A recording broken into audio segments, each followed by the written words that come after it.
Initiating System 1.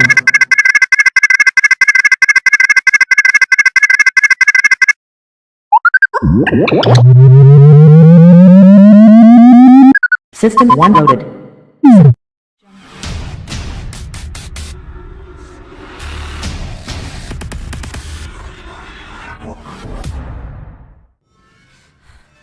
The GoreCast is brought to you by American Horrors, the greatest uncut horror channel in the world. 24 hours a day, 7 days a week, all horror. As well as the Station of Decapitation Without Your Head, America's longest running horror channel, www.withoutyourhead.com. The following program is rated TV MAL. It contains strong language and is intended only for mature audiences. Viewer discretion advised.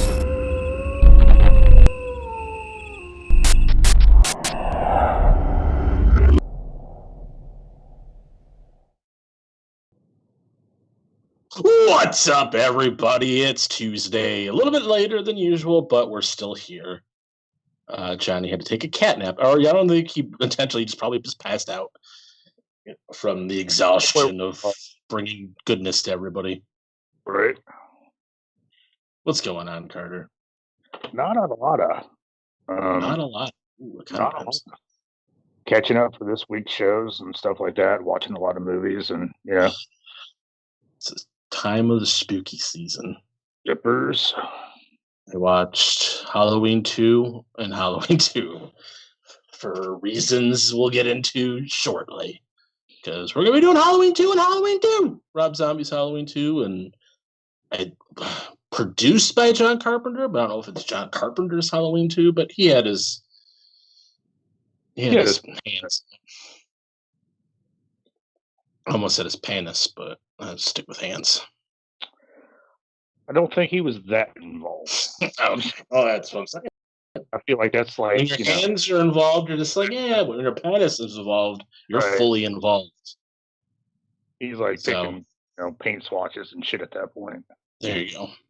Now that I made this opening uncomfortable, let's move on to we go. Halloween. We did. Did you find any good news for us this week?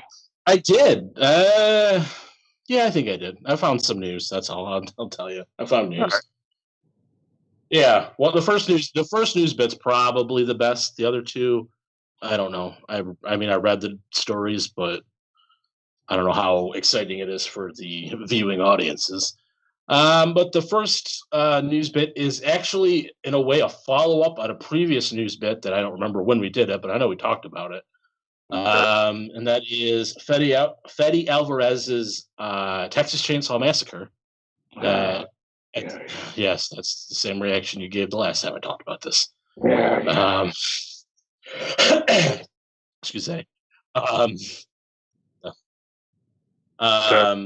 say about it, apparently. We have a little bit more, I want to say concrete news, but there's at least a little bit of information that's been released within the last couple of days. A website there is a new poster for the film. I don't know if it's a full poster, if it's just like a teaser poster. But official website poster promises the Face of Madness returns in 2021. So we have at least not an actual release date, but sometime in 2021, we will be kicked in the face with a new Texas Chainsaw Massacre film.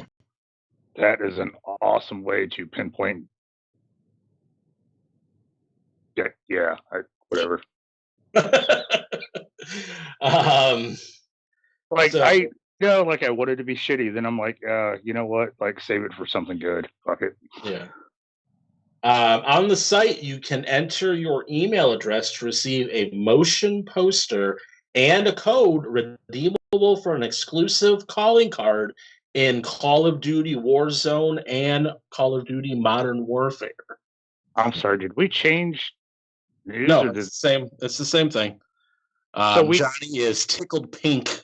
I'm sorry. So we somehow tied in that. What? Oh. Did I fucking Leatherface is in Call of Duty. Oh, fuck me. All right. And Cinema asked Cinematic's got a question. Is this a remake or a reboot? Okay, I will get into that in a second. The news will Or sequel, I mean, what he try said. to tell you. Okay.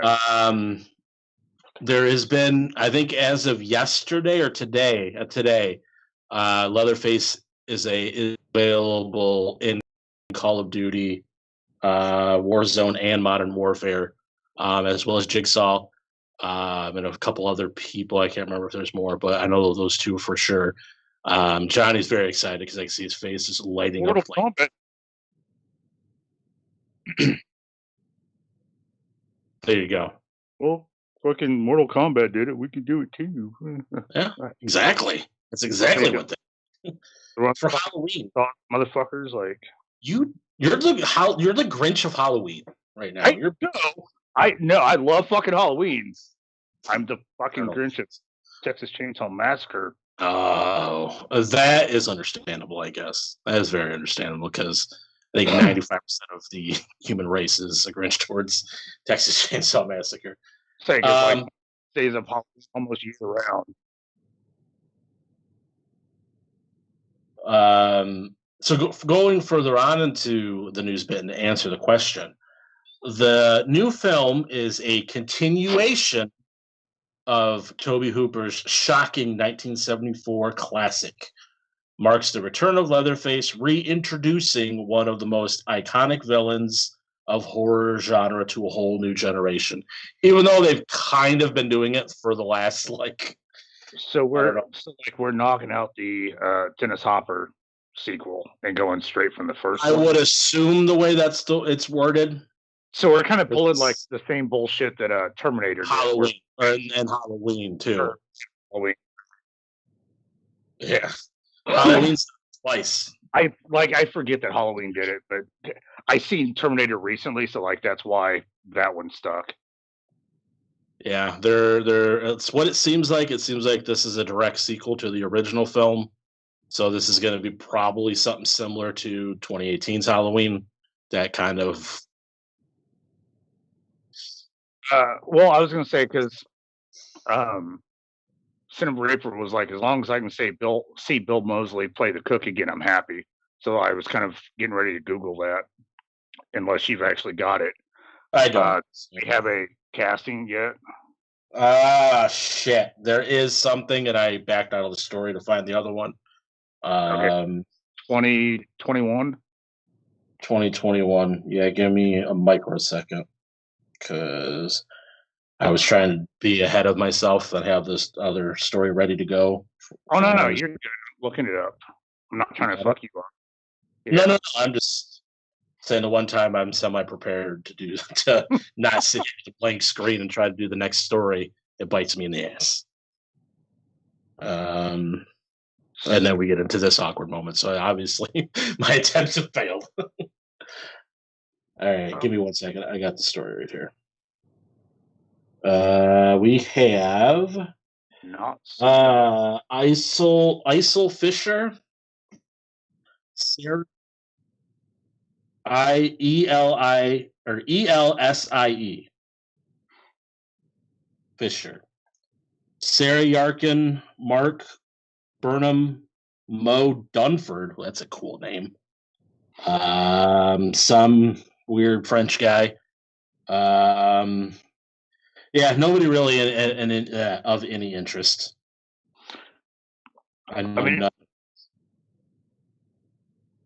She's from Castle Rock.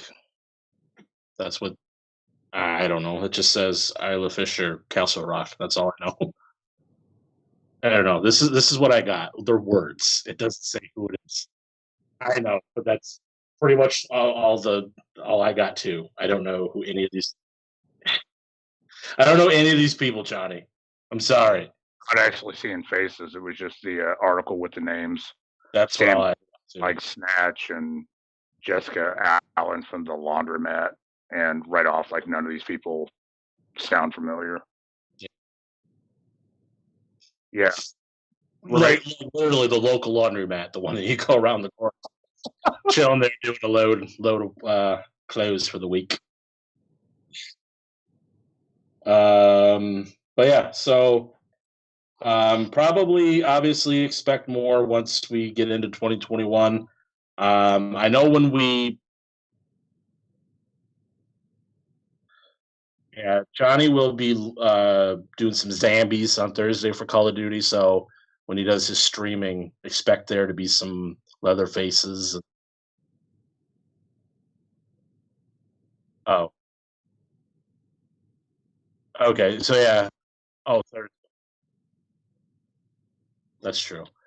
Johnny, when we do our episode on Thursday, Johnny's just gonna be talking about Call of Duty. We're just gonna sit back and just let him talk. Sometimes that's the best thing to do. If not, then if we talk smack, he just mutes us. So, Right. So just let him do what he wants to do. But yeah, so Texas Chainsaw Massacre, more to come, 2021. Get ready, my fellow Americans. Get ready for some things. It's true. It's true. So next news bit, there is a film that will be coming out on Friday the 13th of November, and it's not Friday the 13th. The Giant will be released on Friday the 13th, which has a new trailer. Just came out and is set to be on digital and on demand, like I said, Friday, November 13th. On her graduation night, Charlotte learns her first love has returned to her small Georgia town for the first time since he vanished the year before, in the midst of an awful trauma in her life. But on that night, a girl her age is found dead, and then another. Something terrible has arisen in this place, and as her final summer speeds towards a nightmarish conclusion, Charlotte gets the unshakable feeling that somehow it is coming after her in ways more troubling than she could ever know. Okay. Yeah. No, Okay. yeah. That's not Texas Chainsaw Massacre, so that's cool. Yeah. The Giant. Not Paul White, the Giant. But that would be more entertaining, probably. Okay, seriously, Matthew McConaughey was great in it. Wait, what? Oh, well, time out. It wasn't in 3, that was 4. 3, yeah, that was the Next Generation. That was Leatherface, the Texas Chainsaw Massacre. It's the one with right, because they had that kick-ass fucking the Saw's family. Yes, the Saw's family. Yeah, that's right. That's right. 4 was Renee Zellweger and Matthew McConaughey. I didn't hate that movie. I'll be honest with you. His ham job in that movie. Yeah. Oh man. And you had Leatherface doing some drag. It was. I mean, like, I'm knocking it. Like, he was good. Matthew McConaughey does definitely bring some shit to the table to make some interesting characters. I saw what was Nicolas Cage's mom and dad, and that was a perfect fit for Cage because it's just hey, so just do whatever the fuck you want to. Make sure you say a few words that fit the lines. And it's Nicolas Cage just blowing up batshit crazy all over the fucking scene. But, I mean, like, I don't know. Like, McConaughey rocked. It was just the rest of the fucking movie I had trouble with. Oh, yeah, it was steaming pile of shit. There's nothing. Yeah. If there was no Matthew McConaughey, I'd just be like, yeah, I'm good. This movie's right. Like, the constant call for batteries was weird. I don't know. And it was just weird like, seeing Renee Zellweger in there. And that's the only reason why it was released, because both of them, like, really, I mean, it was made before they were kind of big stars. So then they became big stars. We're like, well, fuck, we have both these guys in one movie. Let's put it out. And everyone's like, no, sir. Okay, dude. Try. This is your last news bit. Roll 7. Come on. Roll 7. Oh, son of a bitch. So while I'm waiting for this story, we're going to have a small news bit that I found. I was fucking pissed. Did you read the new Power Rangers getting a reboot? No, I did see that, and that's another thing that's stupid. And a TV show that's supposed to be... rebooting it again.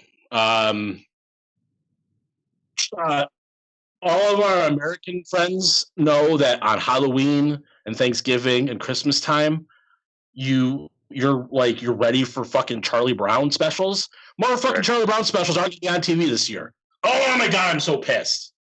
Bullshit. Because of fucking Apple. Apple, if you're watching Apple, fuck you and your stupid monopoly over my childhood. Fuck you, Apple. Is that story up yet? God damn it. It's Apple bought the rights to the fucking Charlie Brown holiday specials, and they're not going to be on the TV for the first time in decades. I'm pissed. Seriously, though, like I didn't realize that Apple got a hold of them. Stupid Apple. Speaking of Apple, the phone that I'm using to do this, trying to get these news bits, is a fucking iPhone. Fuck you, Apple. All right. Dude, Saturday I haven't cartoons. gotten into Halloween 2 Rob Zombie yet. I'm already getting all verklempt over here and all hot and bothered. All right. I saw that on Facebook today, and I'm like, you fucking assholes. Let's hope like Hulu or Netflix or somebody else. No, none of them. If Apple has them, none of the other ones are going to be able to get them because they're greedy asses. I figured they'd like, oh, you want to stream it? Sure, pay us extra. So, yeah, it's on Apple TV. I'm not fucking do that. Oh, well, I'm out of the loop. I didn't realize it was an Apple TV. Well, yeah, I think Apple TV came out after Jesus was born. Yeah, okay, then I definitely have been behind on a few things. I'm really trying to, seriously, this is what's going on with my phone right now. Sorry if it flashes your eyes again, but this.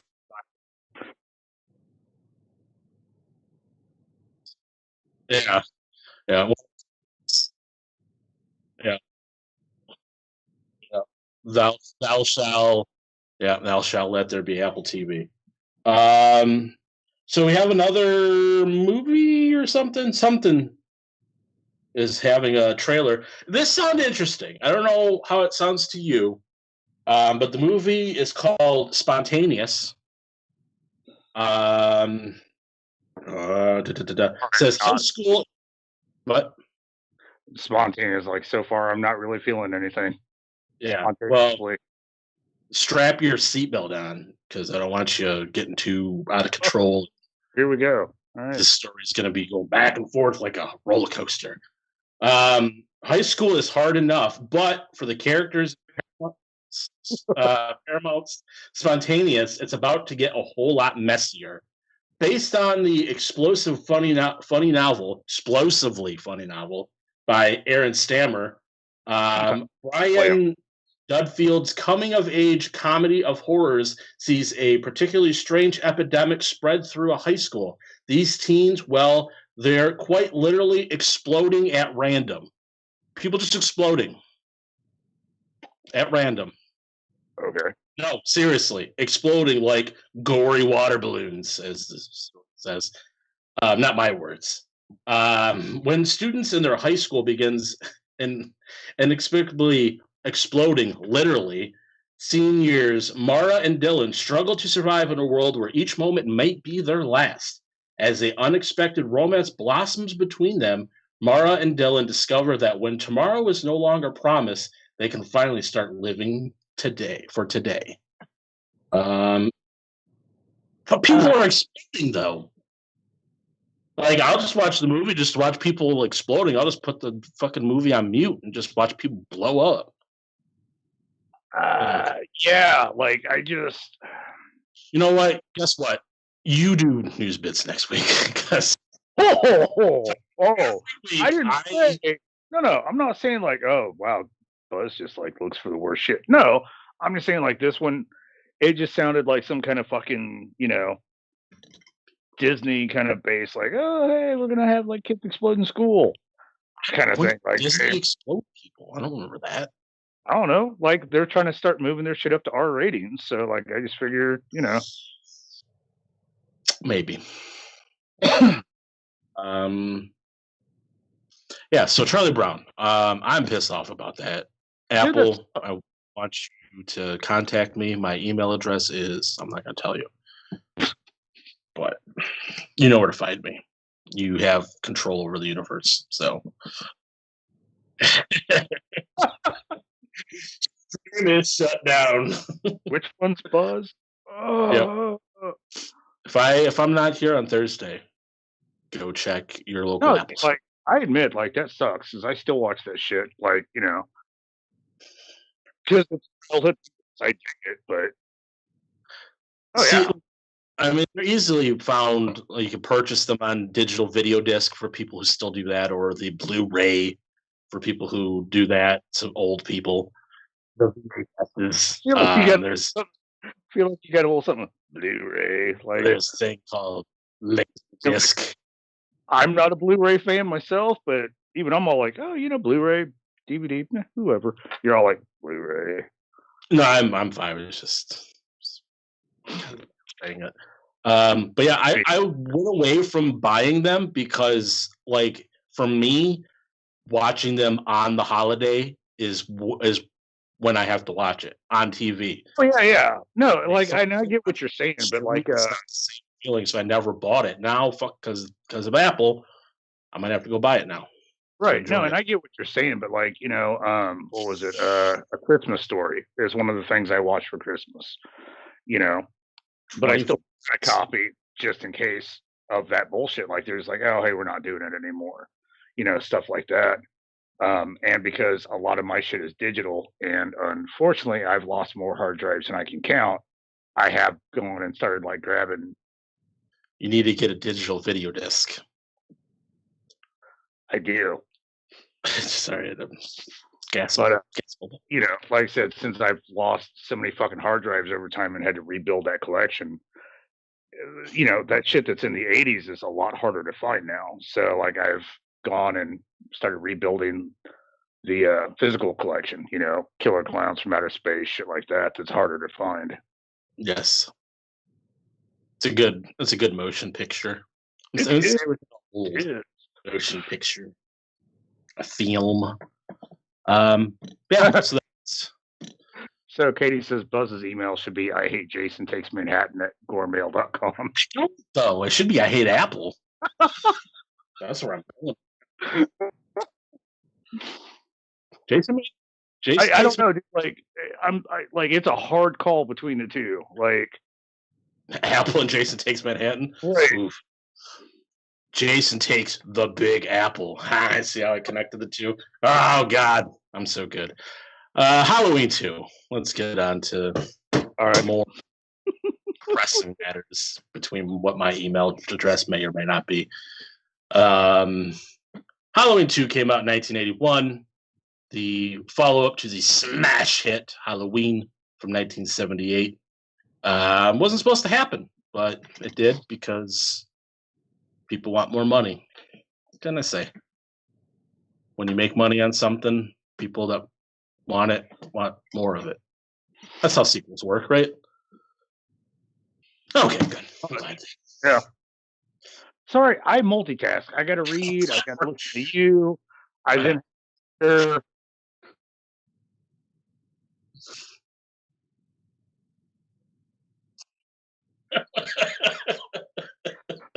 My multitask is levels, all right? I'm just going to point that out. There's like Buzz rant. There's Buzz informing me. There's me reading the chat. I was slowly registering with this. At least I have two levels on his level system where I'm ranting, listening. So yeah, Halloween 2, 1981. We follow this is what I love about Halloween 2, though, even though, like I said, it wasn't supposed to happen, but it works. I love just I don't want to say seamless transition from the first to the second, because there are obvious things that change, like Michael Myers himself doesn't look like the one from the original, but whatever. But we have that transition from, like, we kind of start the movie showing how the previous movie ends. He's shooting Michael out there. Loomis is shooting Michael out the window. We get kind of like different like angles from scenes that happened in the first movie. And then Michael just gets up and he just starts, kind of walking around town.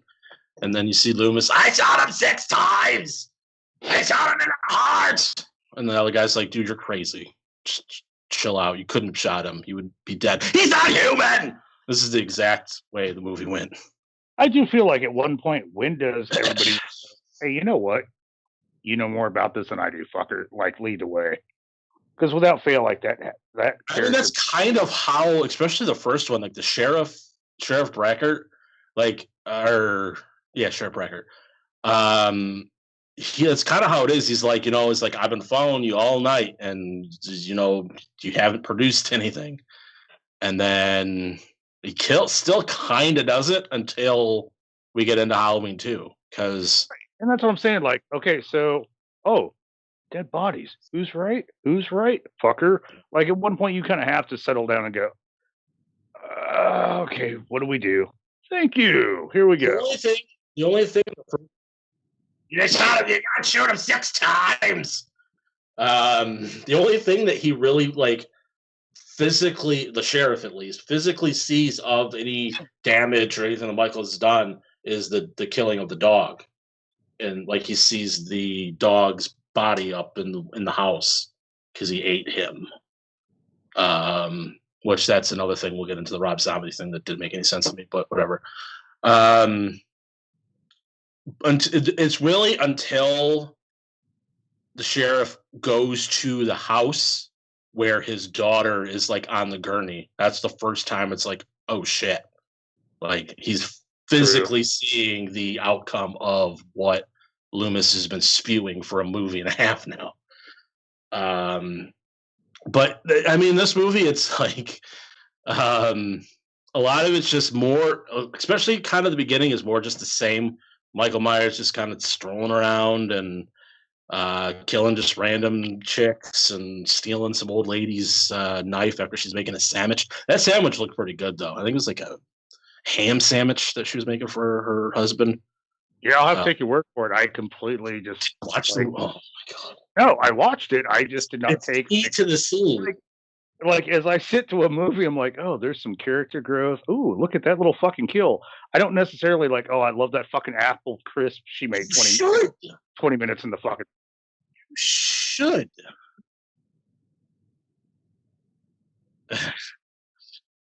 She's making some kind of sandwich, and then she's goes in and she's watching the news, and then Michael sneaks behind her and steals her kitchen knife and drops blood all over her cutting table, and her sandwich is ruined with Michael Myers' blood. And oddly enough, I remember the cutting table. I just don't fucking food has to be fucking entertaining, all right? I just you're making a sandwich in a film. I'm not fucking dance. Maybe.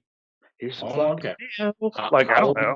Halloween 222, the third Halloween 2 to come out. You need to put fucking dancing sandwiches for Carter to like your movie. I watch this one motherfucker that curses and throws food together. I dig him. I think he's funny as shit. So yes, he's just fucking metal, throwing food together and shit, bitching the entire time.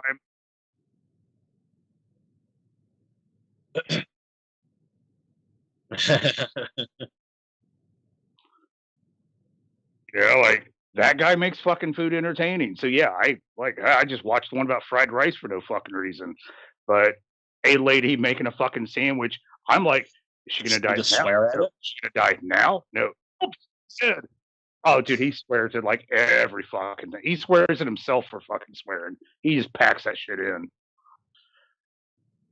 That's also that's another thing they'll kind of get into with Rob Zombie's Halloween 2 about the swearing. I'll get into that too. So the John Carpenter's Halloween 2, that's what we're talking about. Where are we? Oh yeah, Laurie's transported to a local medical facility. I don't even think it's really a hospital because I think 5 people work there, which is not like any hospital.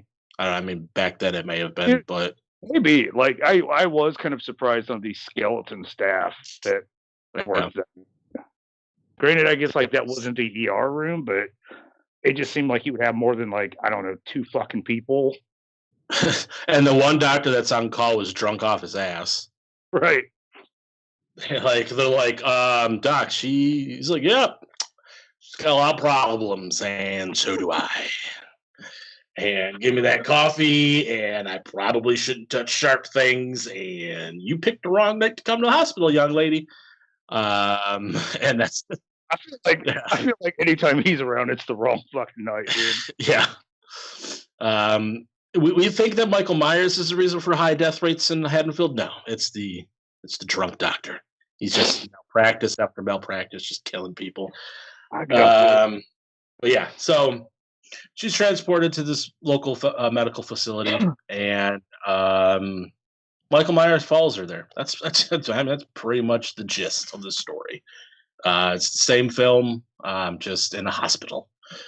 Michael Myers goes on his usual carnage of hitting people in the back of the head with hammers, drowning hot nurses in the jacuzzi tub thing at very scalding hot temperatures, killing the very vulgar paramedic that just randomly just keeps swearing and is a giant pervert. I think that was a thing in the 80s, because I just watched Friday the 13th part 4 a couple days ago, and there was a very perverted freaking EMT in that movie too. So I'm wondering if that's how the 80s medical system went. Pervert EMTs, drunk doctors. That's why it's a bad time to live. Right. On top of that, we were voting for Ronald Reagan and doing coke. But yeah, so that was cool deaths. The doctor dies. I'm just like, there's just random stuff that happens. Like nothing really like. You're actually making it sound more interesting than it is. Like this one was a hard one for me, dude. Just I don't know, it was slow. But it's like I'd watched the fucking buzz cut, it would have been so much more fucking entertaining. Yeah. Same with there's a lot of fucking random kills. That doctor, he ends up getting killed, but we don't see it, but we see his baddie in his like doctor house office thing that he had going on in there. He had like a needle sticking out of his eye. Motherfucker's just sitting there in his fucking PJs. Yeah, he just got a shower. Shower was still running. Right. And he's just, girl tries to flip him around. She's like, you know what? Laurie Strode's dead because I think you gave her something that you probably weren't supposed to because you're fucking drunk off your ass. And he's just. Yeah, exactly. Spins the doctor around. He just got a big needle stick in his eyeball. I will say, like, the kills kind of disappointed me in this one. Yeah, it just didn't have like Michael-esque kind of fucking kills, if that makes sense. 2 people get like a fucking needle or a syringe to the eyeball. Yeah, you know what I mean? Like, what is there Michael-esque kind of kills yet? Though this is only really the second. I mean, he didn't.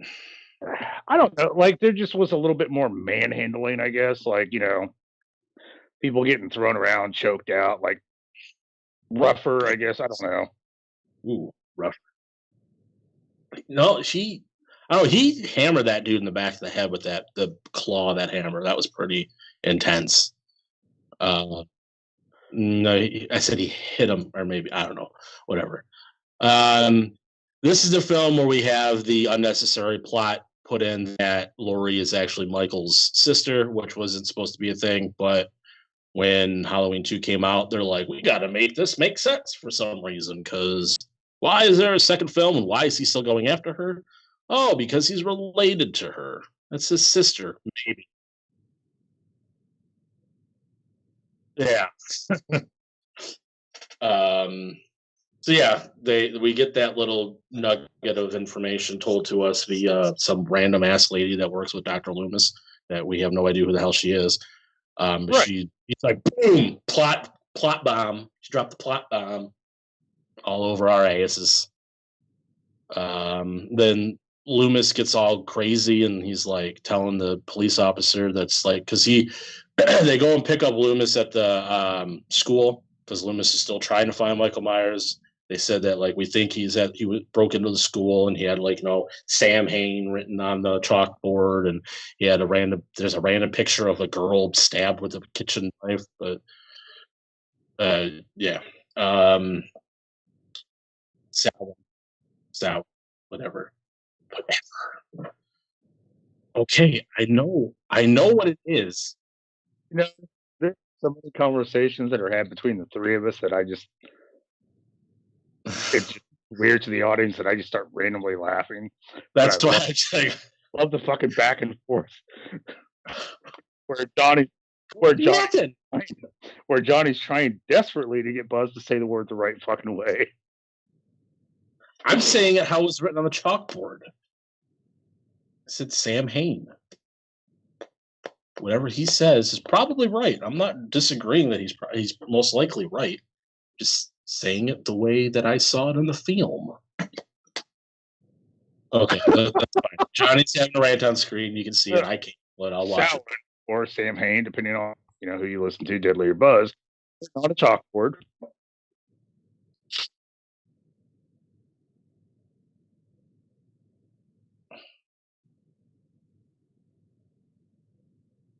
Yes, that's what we do. I represented by.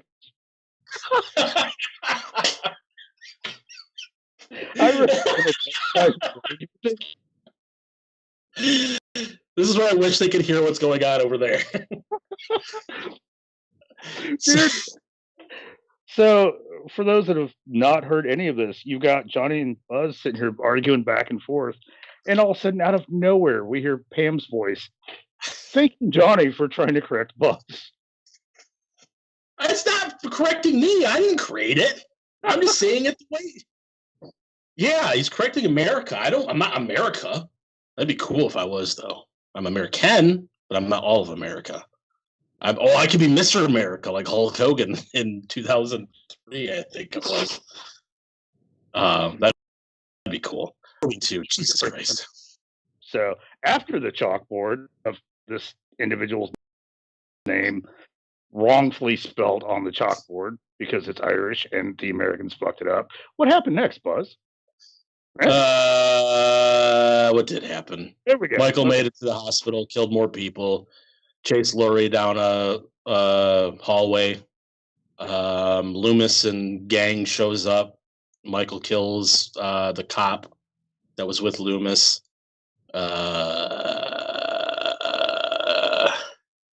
Laurie shoots Michael in the eyes with a gun, both eyes, but somehow in films after he has two very perfect eyes. Makes no sense. You. All right, like I don't know, like because she's not that far away from him when she apparently shot. Because like even I had to stop for a second. I'm like, wait, for him to be bleeding, that means she popped him in the eyes. Shouldn't like fucking gray matter be like on the back wall? How is he still like blindly swinging around? I mean, I understand calibers and what have you, but even a small caliber at a close enough distance, right? Like, we really should not be arguing Halloween 4 at this point. Ooh, I threw my shoulder out doing that. Ouch. But yeah, so he starts swinging blindly at Laurie. Can't see because he got shot in the eyeballs. Loomis lights a match and blows them both up. And then Michael's still walking, still chasing. And then he's like, yeah, fuck this.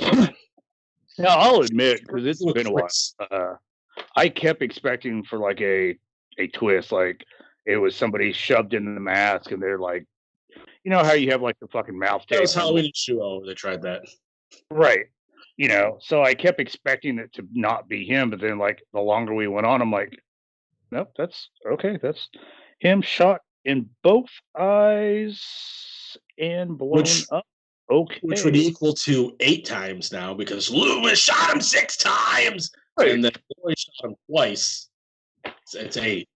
I don't think he got shot any more times. Because I mean, like, yeah.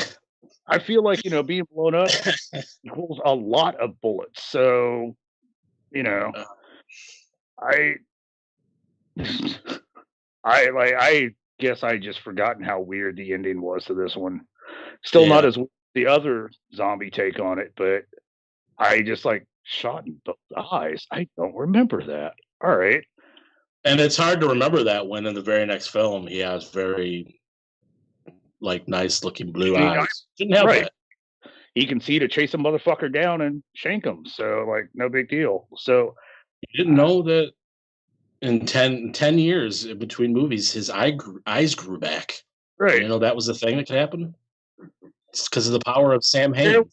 Apparently it was the season of the witch. We're gonna like kill some kids and bring a fucking serial killer his eyes back or some shit. I don't know.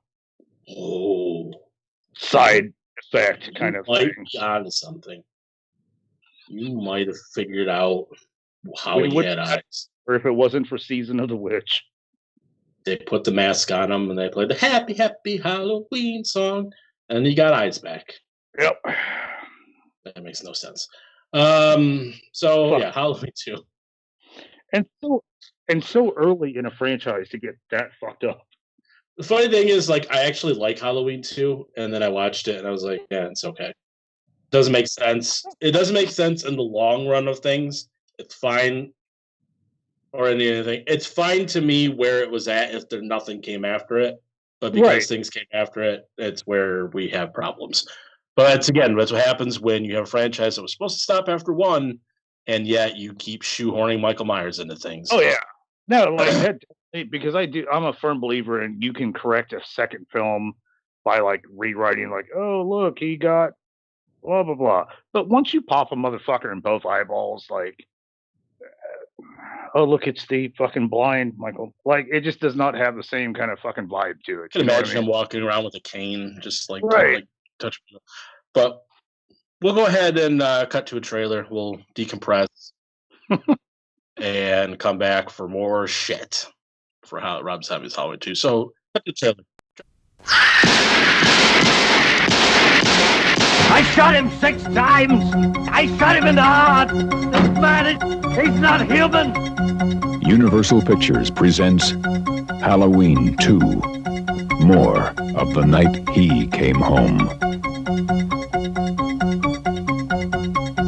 Who is it?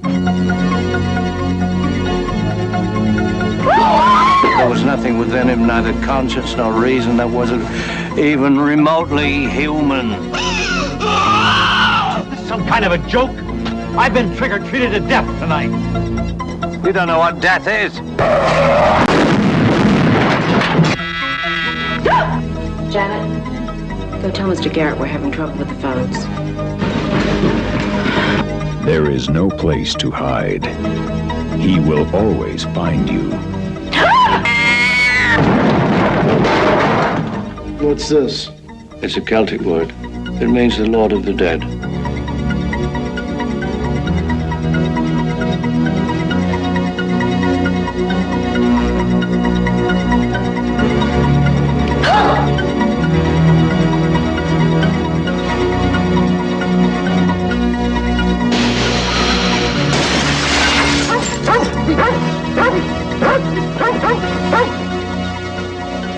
Mr. Garrett?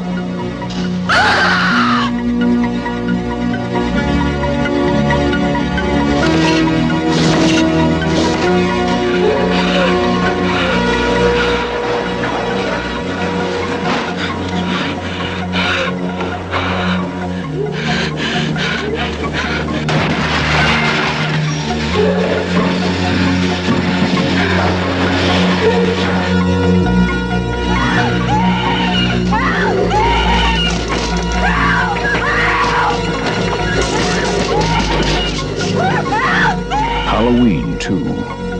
More of the Night He Came Home.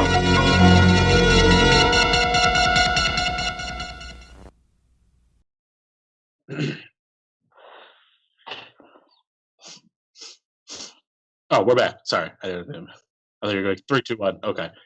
That was a trailer for Halloween 2. If you don't know, Loomis shot him 6 times. In the heart.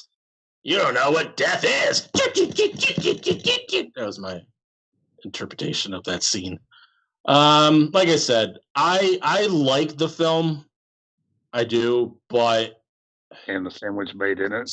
in the sandwich, that might be what it is. The sandwich may have kind of tied the bow for me. Um, Loomis really is one of the biggest reasons why I'm a big fan of the Halloween franchise, though. Like we were just talking about that off, how the trailer was playing. It's true, like you really don't have a Loomis in a lot of the other franchises.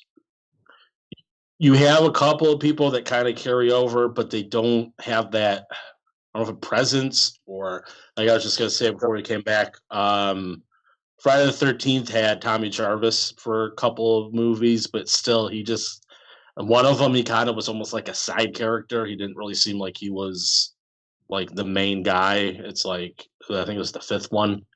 But yeah, Halloween, it's like after, and which was big for that franchise because after Jamie Lee Curtis left after part two, he definitely took that, him and Daniel Harris kind of took over for a couple movies, and it's like they had characters and actors that kind of, I don't want to say saved the movies because they were pretty much still garbage, but made them a little bit more worth watching. Right. And then that's kind of why almost like, luckily they've had that loop where it's like, okay, Donald Pleasance literally died after filming part 6, and the next one, here comes Jamie Lee Curtis back. So you have that familiar face coming back to the franchise that kind of was like, all right, I'll take the flag, let's go. And then she's still doing it, even though she keeps saying last one, and then here she comes for another one.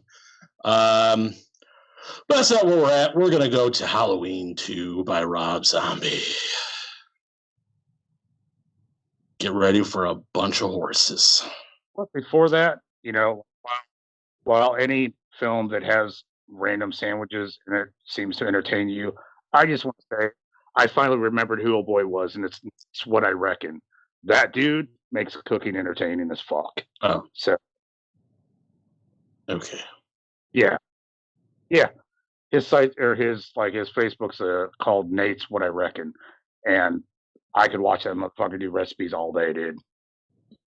Or Nat's What I Reckon. Thank you. See, Americans, dude, we have to constantly be fucking corrected. If it wasn't for backstage, we'd be fucking stuck. Wait till the end of the episode where I have to get force fed what the movies are going to be. That's a treat in itself. Good thing is Rob Zombie's Halloween 2. There's horses. There's one horse, and it's stupid. Listen, Rob Zombie puts this stupid thing at the beginning of the movie where it's like the white horse, taken from this. That thing doesn't even exist. He made something up because from what I heard, it doesn't. Because someone I was watching stuff, they're like, that little book that he said.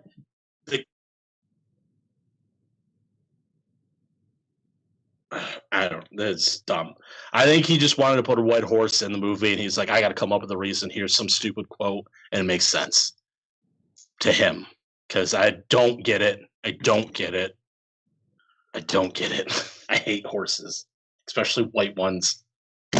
In Rob Zombie's Halloween 2. This movie starts up. I hate horses, especially white ones. But they should put that. Don't want to sound like I'm racist or anything. Hey. Yes. Yeah. The movie starts off. Go ahead. You talk. I was gonna say, it was kind of a weird lead-in, but I also have to point out that lead-in really set the tone for the rest of the fucking movie. This is gonna be another shit show. That you are not sitting down for a typical Halloween film. Like the first one, he did his backstory. He did kind of his own thing, but then as the story progressed, we kind of got back into the flow of the original Halloween. We've got Michael running around doing weird shit, doing all things. The sequel, he opened up in a fucking hard left, and the movie stayed hard left. There's a lot of like talking to Michael, shit like that. This is where like I'm gonna go to like I don't know how much we're gonna go into the plot like verbatim. We don't, but I'm gonna kind of be going all over the place with this movie. Speaking about like that part, like with his mom, the thing with his mom, that like I did carry from the first Rob Zombie one was Loomis doing his little like lecture thing before his like book comes out, and he's showing a video of Michael Myers. He's like, your mother dad is dead, she's not coming back. She's like, oh, she'll return, she'll come back for me. Motherfucker is mute. Why is he fucking talking? That's the whole reason his mom. Nope, stop for a second. One second. He talked as a kid in the one. Yeah, that's why I said stop for a second. He, after the reason why his mom killed herself in the first film was because A, he killed somebody at the psych ward that he was at, and 2, she stopped talking to him and everybody else. He became mute. She couldn't get through him anymore, so she was like, fuck it, I'm going to kill myself. So then he's like, oh, she's going to come back. I don't know why I did that weird, like, voice, like, please, sir, give me some more soup. But I hated that. Because we're also not following the traditional Halloween. Like, this is more of a zombie prequel. But it has nothing to do with Halloween in the whole. It's got everything to do with the character. His movie. Yeah, no. He went mute after. That's why she killed himself. After she kills himself, oh, he talks now. Okay. Like, it doesn't make any sense. But he did his fucking vocal cords. There's nothing to say that he could not talk again later if the right trigger was brought about. You know, he's not said anything for like 4 fucking years. Hey, bro, hate to tell you this, your mom's fucking dead. You're good. Oh, he fucking, no, dude, your mom's dead. I'll see her again. Like, that's not to say that he couldn't, because again, he didn't cut his fucking tongue out. And another thing. Oh, and I don't know. He's a fucking mental patient. So there's a whole bunch of screwy that can be fucked with on that one, dude. And another thing, he's very grunty in this movie. Like, every time he's killing somebody, it sounds like he's shitting his pants. That's all you get every time he's fucking killing somebody. Hey, so, oh, no, I know. I get that. But I wasn't, like... That just, to me, sounds like a motherfucker that's going into his work. Like, I could lightly stab a little motherfucker, or I could just, like, that's just a motherfucker that likes what he does. I'm sawing some shit. I'm stabbing some motherfuckers. I'm moving the fucking piano. Like, some motherfuckers get into their shit.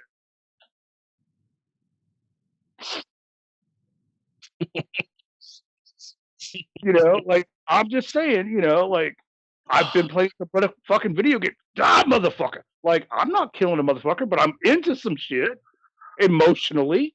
I don't know why I'm hiding my microphone. I'm like all the way over here. Can't see me. Sometimes when you like are emotionally attached to some shit, like stabbing a motherfucker, you might let out a little like primal, like, ooh, kind of thing. Like, another thing. This is. Oh, okay. I froze up YouTube for a second. This definitely turns up the gore factor to like 10. Oh, I'll give that. And some of it was a tad bit like maybe over the top. Also, there's a lot of Sons of Anarchy alum in this movie. Oh, God, speaking of that, what the fuck was that whole fucking, the beginning where the 2 paramedics are picking up the body and the one dude's going on like a 10-minute fucking rant about how, not rant, but 10 like dialogue about like, let's fuck some dead bodies. I was like, what is going on here? Okay, I only see like 2 Sons of Anarchy alumni. That's what I said. Oh, I thought you said like there were a shit ton of. My bad. Too. It was the, I haven't seen the show in so long. I can't remember the names of the characters. Mark Boone Jr. and Dayton Callie. Yeah, he played the sheriff. And the other one was not Opie. Bobby. Yeah, Elvis. Yeah, it was just Elvis because it was Bobby. I gotta watch that show again. That's the one good thing that comes up from this movie is I gotta watch some Sons of Anarchy. Love the show. I haven't done the fucking spinoff though of the Mayans. I haven't either. I don't know. I'm weird with spinoffs. Just don't know if I could do a branch off. We got thumbs up from producers saying it's good. So, but yeah. So back to where I was going with that is like that whole like conversation that dude was talking about, like freaking fucking dead bodies. That was really weird and unnecessary. But it's fun. So what do you expect? It's it fits though because Richard Brake. He does like a lot of weird fucking characters, which just makes him such a good fucking actor. You know what I mean? He got his head ripped off. Oh fuck, dude. You know, like I don't ever expect a calm fucking statement when it comes out of Richard Brake. You know, like, oh, I love the flowers. Bye. And then like never see him again. I don't even know what happened to him. Like that's just not a thing for him. I kind of want him to do that now. I know, like just to be like, oh, that's what it's like. Ooh, that's serious. Let's see what other complaints do I have. Yeah, that's pretty much. There's no plot. There's no plot. It's fucking Michael Myers trying to kill his sister. Oh my god! Like that's the plot. That's like literally the whole fucking thing. I didn't say there wasn't a plot in the other one either. I agree with both. There's no plots in either films. If you like the plot literally is I'm gonna go kill this chick that got away. That I let go 30 years ago. Like I mean, that's like, another. Like for whatever reason, he decides to finish off the bloodline this time. Now, I will admit, as much grief as I give Zombie about this one, I liked again that he did something different like he did the first one. Instead of just like following Michael Myers around blindly, we delve into character.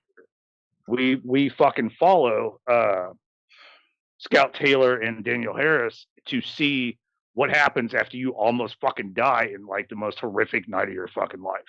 And oh look, we didn't come back smelling like fucking roses. You know, like there's baggage and shit like that. And we were talking about that before the show with Johnny. The lives that they lived before it, you know, partier, upstanding student, got switched after, you know, because obviously this lifestyle is what got me almost fucking killed. Both parties switched and become the opposite person. You know, Taylor or Laurie is now just this fuck it, I'll take whatever, I'll drink whatever, but also is like very angry at her psychiatrist for not just being able to fix me right now because I can't live like this. Daniel Harris, I kind of felt bad for her character because she seemed to have a little stability, but between her dad, the sheriff, and Laurie, it seems like everything kind of gets dumped on her. You know, Laurie dumps on her when something happens. Dad just kind of like, are you gonna? I mean, I could, but sure, Dad, I fucking got it. Like all of that dumps into her fucking lap. The one thing that I don't understand, but I guess I kind of understand, which makes no sense, is that relationship between those two. You think if two people should be bonded more than anything, it should be them.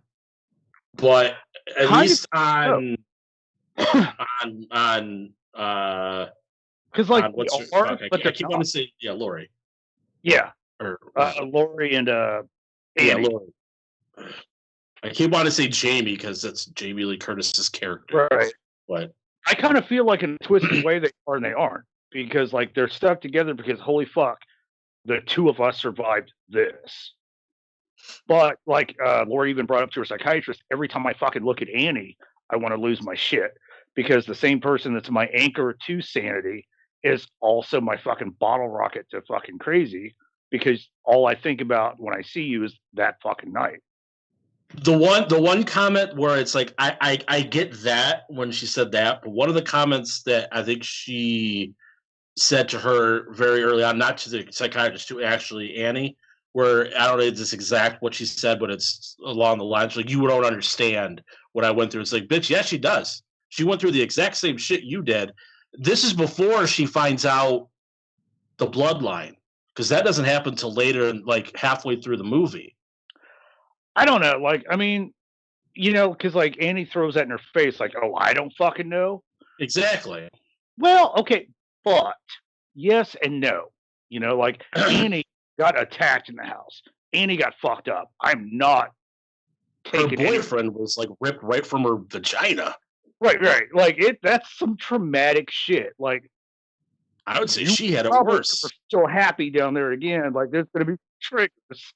There's gonna be some fucking triggers. Like, hey, do you want it? No. But in that same sense, though, she was not the target and chased all over fucking town. Like 2 or 3, Annie stopped while she was like laying in that house. Am I gonna fucking die? I don't know. Laurie, like her shit continued. You know what I mean? Like it's hard to weigh each other's pain, so I can kind of see both arguments. Yeah. And like the one thing I kind of did like, and we kind of talked about this before we went live, was like the difference of like the scars that each of them hold. Annie has the physical scars of the night with like the scratches all over her face, right. And Laurie has the emotional scars. Obviously she had the physical ailments right after it happened, as a pretty gruesome scene at the beginning. She's getting her fingernail ripped off of her hand. But I thought it was also a good thing for another like good spot that Zombie did. Here's your best friend that survived it, your anchor, but every time you look at her, you see that physical reminder. Like, she's going through her own shit, and then when she looks to her best friend, oh look, you have that because of Laurie doesn't really have a safe place to fucking go to because she doesn't trust anywhere she goes, except for Annie, who is just a constant reminder. Yeah. So like I said, I don't really. The movie's just fucking weird because you have a lot more of a psychological. No, it is like because you have such a psychological version of Zombies film. Michael Myers is now talking to his dead mom, who's walking down hallways with a white fucking horse while holding hands with the younger version of Mike, where he's still wearing the clown mask. And, mom's talking to little Mikey, Mikey's talking to mom, and big Mike's just like, oh yeah, no, this fucking sense. And so like, of course I have to admit, I did kind of like this because you see this sometimes in reality. You've got the Dr. Loomis of this one just making bank off other people's fucking pain. And he's just a fucking douchebag. Like so many people are like, dude, this isn't cool. No. It's cool. It's cool. But he's a fucking douchebag.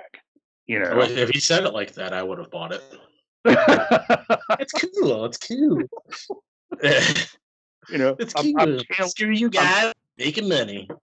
I'm channeling my inner Loomis there, like book sales, making money. It's cool, but like Zombie brought a little bit of grounding in a weird way to his version of the film. You know what else he brought? What? Weird Al. Okay, not gonna lie, that was funny to me, and just the sheer piss off Loomis had. Made that fucking scene for me, dude. I despise Loomis in this film. I guess Rob Zombie did what he set out to do because, like, this is the complete antithesis of not going off of the franchise films. Yeah. Okay. I'm sorry. The way he was in the first, and like I said, I guess if that's what you want to take in, it's like everybody changes. That's the thing. Throw your hands up. Fuck it. They're all different now. I guess that's what our theme of this movie is. Everybody from the film, fuck it. They're all different now. That's literally every character is completely 360 from what they were in the previous film. Besides Brackett, I like shirt bracket. You good? Yeah. Oh yes. There you go. Oh my God. If for all you wrestling fans out there, if there's any, it's like they fought the Fiend. Alexa Bliss on Raw, thumbs up. She was wearing some crazy Freddy Krueger like cut off like shirt thing. I was like, yes, I want more of that on my TV.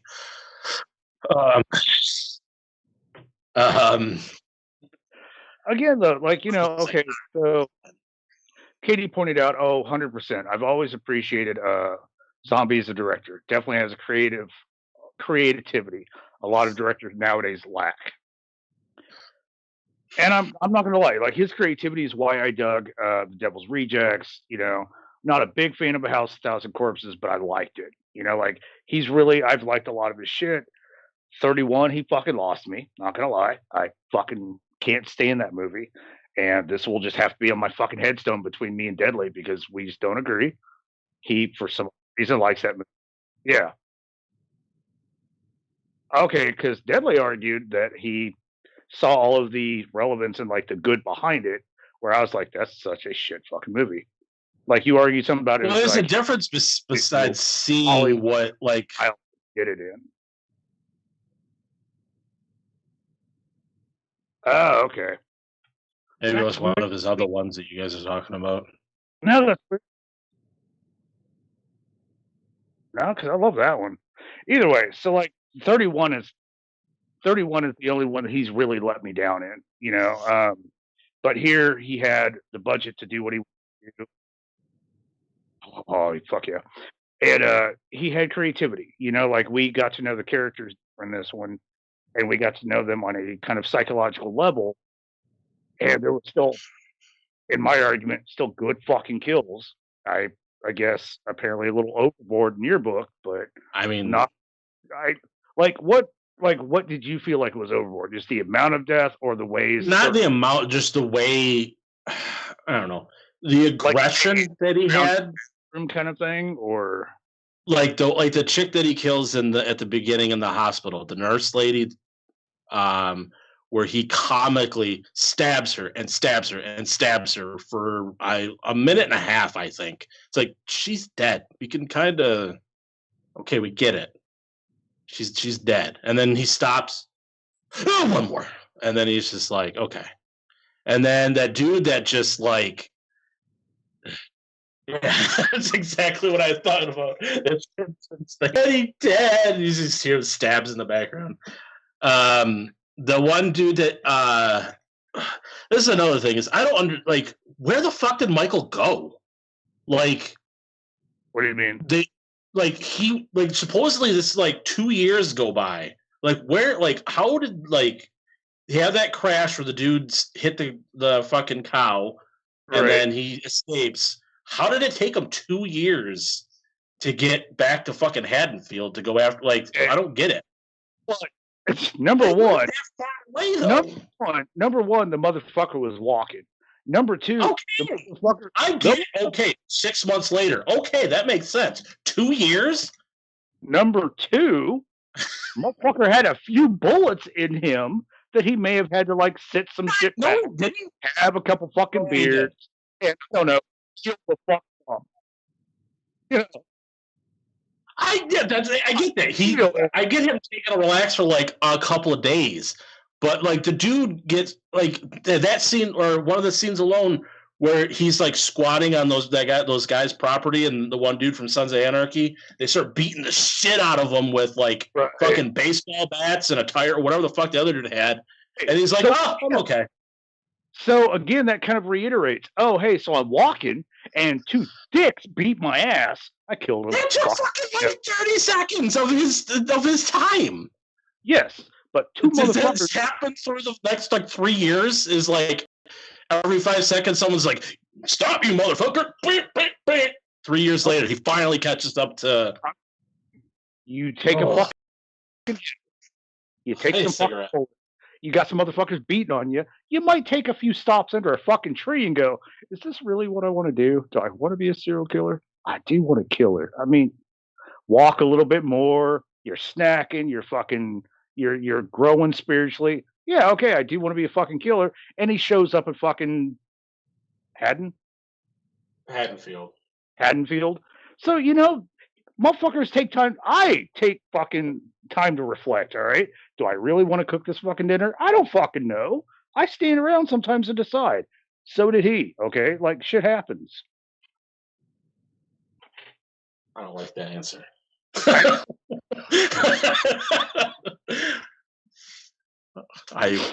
I'm just saying, motherfuckers gotta like heal. Denied.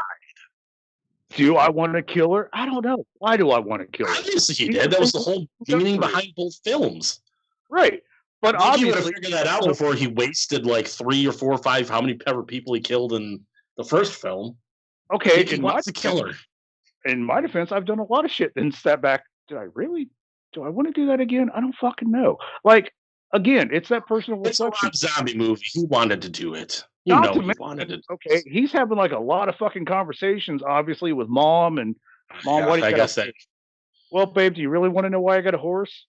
No, kind of. I mean, like, it's a fucking horse. Okay, well, that takes some fucking time under a tree. Like, shit happens, dude. Not everybody can just be like, hurry up. A lot of time sitting under trees. That's all I'm getting from your stories. Okay. A lot of sitting under trees. What's that say? Election did not pay off because in the end he fucking failed. So like, what does that say? Okay. So my overall summary is the first film, Rob Zombie made a Halloween movie. Second film, Rob Zombie. I'm sorry. I'm like pounding it. Okay. So first film, Rob Zombie made a Halloween movie. Second film, Rob Zombie made a Rob Zombie movie with characters that had similar names. Because that was not a Halloween movie. I know everybody wants to come out. He wanted to do something different. Then don't fucking do Halloween. But also, as we talked about before the show, Deadly threw out there that, hey, dude, he wanted to make sure there's not going to be Halloween 3. So he was all like, why even make Halloween 1? Like, if you had no intention. He thought it would be a good idea.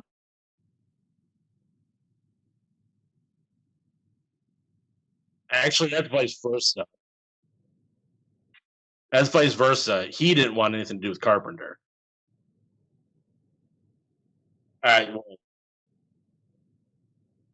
so this is hard to do because I'm sitting here listening to you, but then we're just sitting with dead air on the thing. Either way, either Zombie didn't want to work with Carpenter or Carpenter didn't want to work with Zombie. I give the fact that, like, hey, dude, you want to do a fucking Halloween film? Huh. I could fucking do that. But unfortunately, that also kind of led Zombie into that Hollywood fucking life where it's like too many cooks in the kitchen. We want this, we want that. And it's like, wow. And I'm contracted to do a second one with you fuckers. Oh, this is, and so he wants to make sure that I don't have to do a fucking third. So let's just like throw some fucking LSD in this bitch and Halloween 2. I don't get it.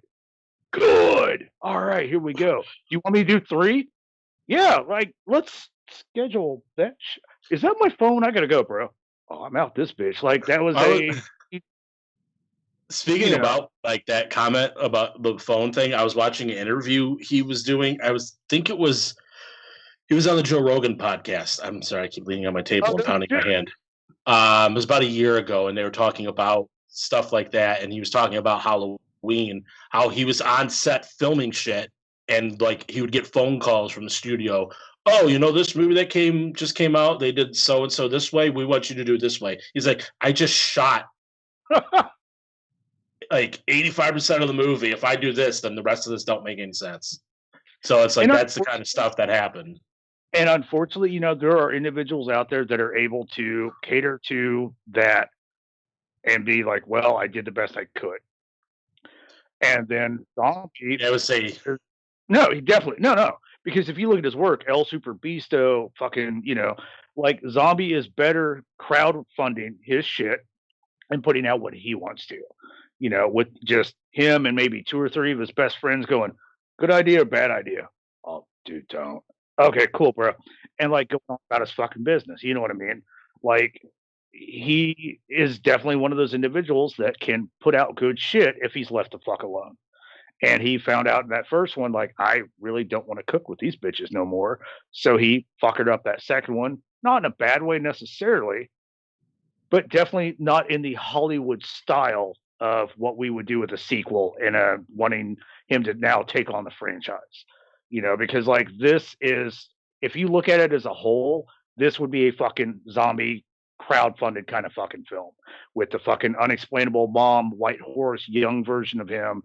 And like, okay, as much as I don't like the movie, but I still gotta fucking respect it. The only issue like I really had with it was when we get down to the fucking last few minutes of it, and it's Michael, Loomis, and Laurie in that fucking shed.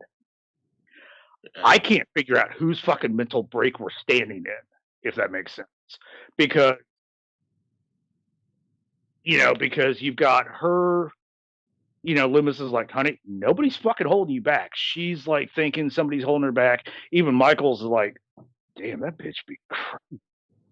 Like, he's kind of like looking at her, Loomis.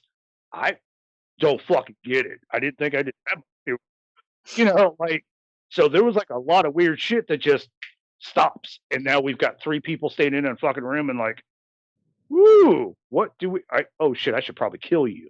And then the rest of the fucking movie unfolds. Like, I was like, oh, okay, did I blink, fall asleep? I rewound that shit and I'm like, nope, I still don't fucking get what's going on right here. But just like that, a fucking dream pops and all of a sudden you wake up and all of a sudden she's outside and she gets gunned down by the fucking cops. Somebody got fucking rode up that day though, because they were a little trigger happy. Yeah, and then that's where I walked away with interesting. Oh, that's kind of. But then, did she die? Because then the next scene, she's still alive. Right. Or is it? Like, again, like, that's kind of like zombie. You know what I mean? Like, that's that whole. I remember an early, I was a rumor or whatever that, like, the third movie, if it did happen, was supposed to be, like, Michael chasing Laurie in, like, the mental institution or something. That's where she is at the end of the movie. You could also kind of maybe say he's maybe doing a nod to Jamie from part 4, where maybe it's like, okay, she's maybe taking over. She's got the almost blank, look, kind of staring at her mom, that stupid white horse. And just kind of like a little smile creaks on her face, and it's like, right, like, and I mean, like, that makes total sense though if you look at it as a whole. Oh, that poor chick's just batshit crazy. Like, there's not enough meds or conversation. She's just fucked up. Like, I do like the choice of music too that was playing. The Love Hurts, as a nod to the first movie, because that is the song that the mom. I forgot her name. I know Sherry Moon, but whatever her character, Mrs. Myers, strips to. Deborah, there you go. That's her stripping song. So now, kind of like I think my biggest fucking like what the fuck moment between the two films is bringing Danielle Harris into the zombie version of films. That just kind of fucked me all up. If that makes sense,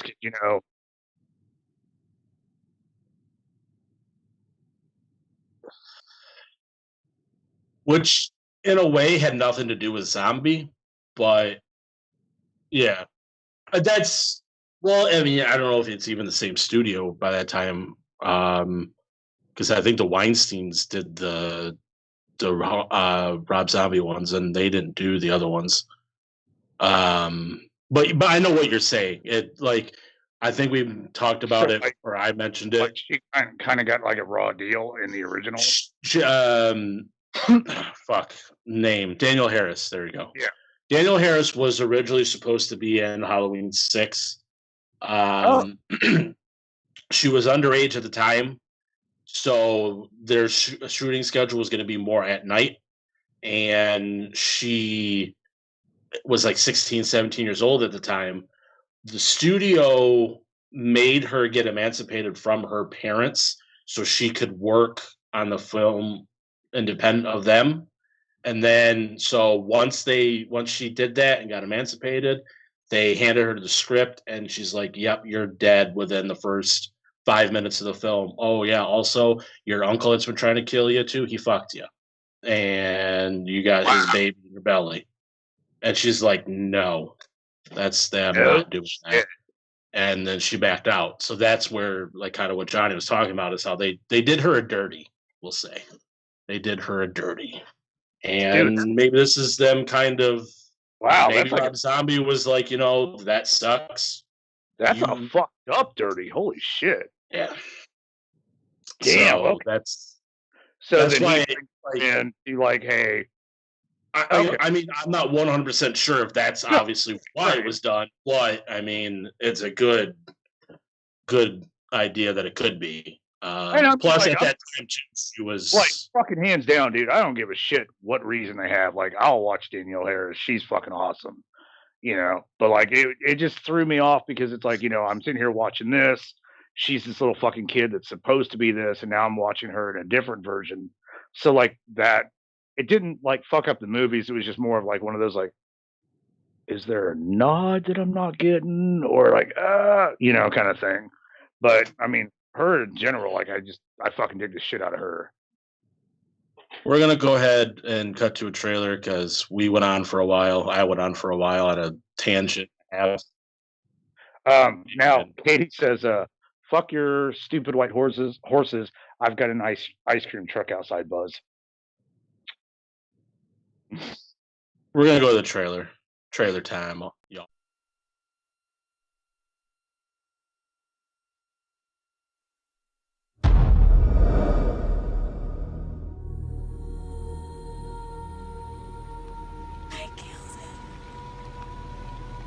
I killed him. Who'd you kill, sweetie? Who'd you kill?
And we're back.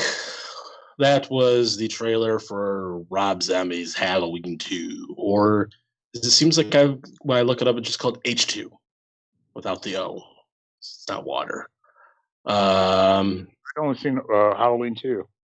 Yeah, I might be making things up. I'm to that point now where now you're just trying to like fucking redirect people so they can never find the fucking movie. That might be it.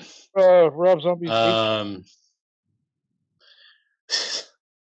So yeah, that wraps up this episode in a bow. It got heated there for a little bit, but I liked it.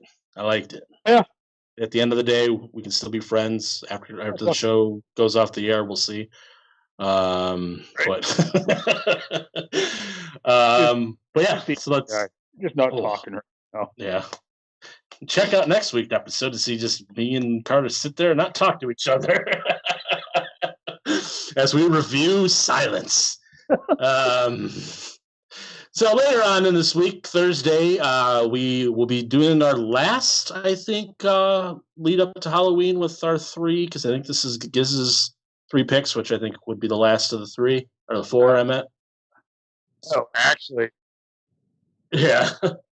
Next Thursday's the 29th, so we'll have one more right before. Yeah, I'm just saying, like, of the thing that we were doing where we were each picking 3, this is the last one. Giz has picked Critters, Grabbers, and Event Horizon. So that will be Thursday. Tuesday, I don't know what we're doing yet. We'll figure something out. We'll let you guys know. We're going to discuss. There might be a few fun surprises we might do. We'll see. Sunday, as customary over on American Horrors, Johnny and the Giz will be back for a brand new episode of the GoreCast as they continue their cinematic look at horror's greatest monsters. Right? There we go.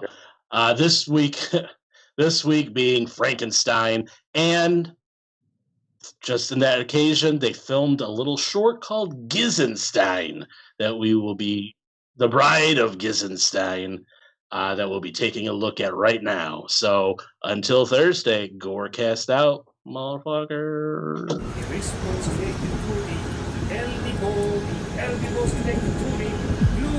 The blue thing's connected to my wristwatch. That's not good.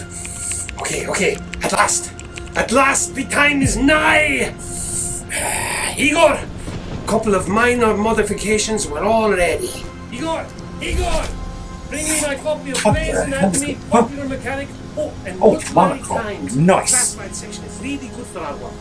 What the hell is going on over here? Let me see.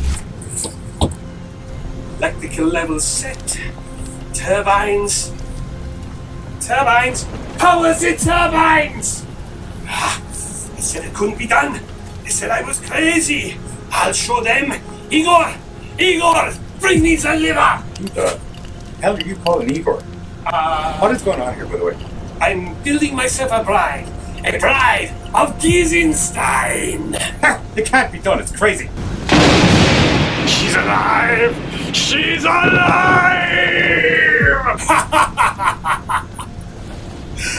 And you said I was crazy. I am a god. Doesn't sound fucking crazy, to be blatantly honest. You've lost your goddamn mind, bro. I won't.